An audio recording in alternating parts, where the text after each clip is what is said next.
नंदी के कानों में क्यों बोली जाती है मनोकामना? जानिए इसके पीछे का पूरा रहस्य। जब भी हम किसी शिव मंदिर में जाते हैं तो अक्सर देखते हैं कि कुछ लोग शिवलिंग के सामने बैठे नंदी के कान में अपनी मनोकामना कहते हैं। ये एक परंपरा सा बन गई है। इस परंपरा के पीछे की वजह एक मान्यता है। आज हम आपको उसी के बारे में बताने जा रहे हैं, जो कुछ इस प्रकार है। मान्यता है, जहाँ भी शिव मंदिर होता है वहाँ नंदी की स्थापना भी जरूर की जाती है, क्योंकि नंदी भगवान शिव के परम भक्त हैं। जब भी कोई व्यक्ति शिव मंदिर में आता है तो वह नंदी के कान में अपनी मनोकामना कहता है। इसके पीछे मान्यता है कि भगवान शिव तपस्वी हैं और वे हमेशा समाधि में रहते हैं। ऐसे में उनकी समाधि और तपस्या में कोई विघ्न न आए, इसलिए नंदी ही हमारी मनोकामना शिव जी तक पहुंचाते हैं। इसी मान्यता के चलते लोग नंदी को अपनी मनोकामना कहते हैं। शिव के ही अवतार हैं नंदी। शिलाद नाम के एक मुनि थे जो ब्रह्मचारी थे। वंश समाप्त होता देख उनके पितरों ने उनसे संतान उत्पन्न करने को कहा।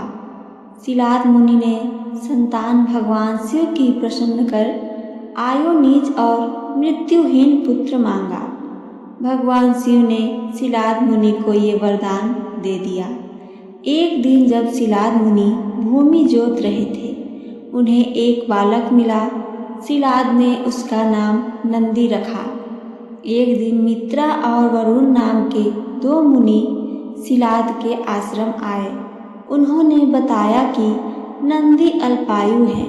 यह सुनकर नंदी महादेव की आराधना करने लगे। प्रसन्न होकर भगवान शिव प्रकट हुए और कहा कि तुम मेरे ही अंश हो, इसलिए तुम्हें मृत्यु से भय कैसे हो सकता है। ऐसा कहकर भगवान शिव ने नंदी का अपना गणाध्यक्ष उनको बना लिया। क्या हम पूर्ण सुखी हैं? पुराने समय में एक राजा था। राजा के पास सभी सुख सुविधाएं और असंख्य सेवक सेविकाएं हर समय उसकी सेवा उपलब्ध रहते थे। उन्हें किसी चीज की कमी नहीं थी। फिर भी राजा उसके जीवन के से सुखी नहीं था, क्योंकि वह अपने स्वास्थ्य को लेकर काफी परेशान रहता था। वे सदा बीमारियों से घिरे रहते थे। राजा का उपचार सभी बड़े बड़े वैद्यों द्वारा किया गया, परंतु राजा को स्वस्थ नहीं कर सके कोई। समय के साथ राजा की बीमारी बढ़ती ही जा रही थी। अच्छे राजा की बढ़ती बीमारी से राज दरबार चिंतित हो गया था। राजा की बीमारी दूर करने के लिए दरबारियों द्वारा नगर में ऐलान करवा दिया गया कि जो भी व्यक्ति राजा को स्वस्थ करेगा उसे असंख्य स्वर्ण की मोहरें दी जाएगी। यह सुनकर एक वृद्ध राजा का इलाज करने राजा के महल में गया। वृद्ध ने राजा के पास आकर कहा, महाराज, आप आज्ञा दें तो आपकी बीमारी का इलाज मैं कर सकता हूँ। राजा की आज्ञा पाकर वह बोला, आप किसी पूर्ण सुखी मनुष्य के वस्त्र पहनिए। आप अवश्य स्वस्थ और सुखी हो जाएंगे। वृद्ध की बात सुनकर राजा के सभी मंत्री और सेवक जोर जोर से हंसने लगे।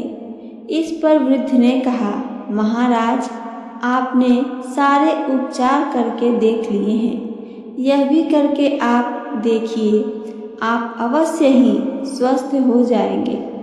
राजा ने उसकी बात से सहमत होकर के सेवकों को सुखी मनुष्य की खोज में राज्य की चारों दिशाओं में खोजने के लिए भेज दिया, परंतु उन्हें कोई पूर्ण सुखी मनुष्य नहीं मिला। प्रजा में सभी को किसी न किसी बात का दुख था ही। अब राजा स्वयं सुखी मनुष्य की खोज में निकल पड़े। अत्यंत गर्मी के दिन होने से राजा का बुरा हाल हो गया और वह एक दिन पेड़ की छाया में विश्राम हेतु रुका। तभी राजा को एक मजदूर इतनी गर्मी में मजदूरी करता दिखाई दिया। राजा ने उससे पूछा, क्या आप पूर्ण सुखी हो? मजदूर खुशी खुशी और सहज भाव से बोला, भगवान की कृपा से मैं पूर्ण हूँ, मैं सुखी हूँ। यह सुनते ही राजा भी अति प्रसन्न हुआ। उसने मजदूर को ऊपर से नीचे तक देखा तो मजदूर ने सिर्फ धोती पहनी थी और वह गाढ़ी मेहनत से पूरा पसीने से तरबतर हो रखा था। राजा यह देखकर समझ गया कि श्रम करने से ही एक आम मजदूर भी सुखी है और राजा कोई श्रम नहीं करने की वजह से बीमारी से घिरे हुए रहते हैं। राजा ने लौटकर उस वृद्ध का उपकार मान उसे असंख्य स्वर्ण मुद्राएं दी।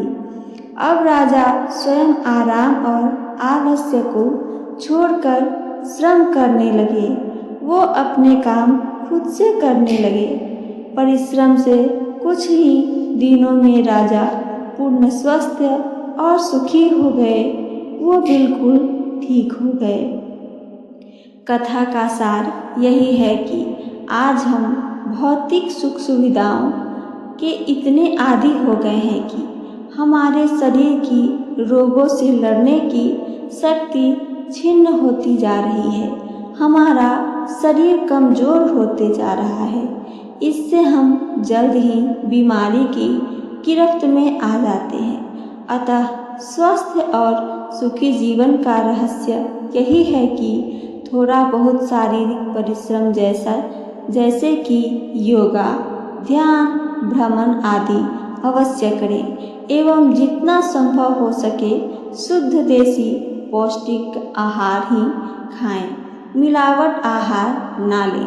तो ये थी मेरी एक पहली कथा और एक दूसरी भी, जो इससे जुड़ी आपको जानकारी क्या देती है हमें कमेंट करके आप ज़रूर बताइए। साथ साथ वीडियो को लाइक ज़रूर कीजिए। सुनने के लिए धन्यवाद दोस्तों। हर हर महादेव। जय श्री कृष्णा।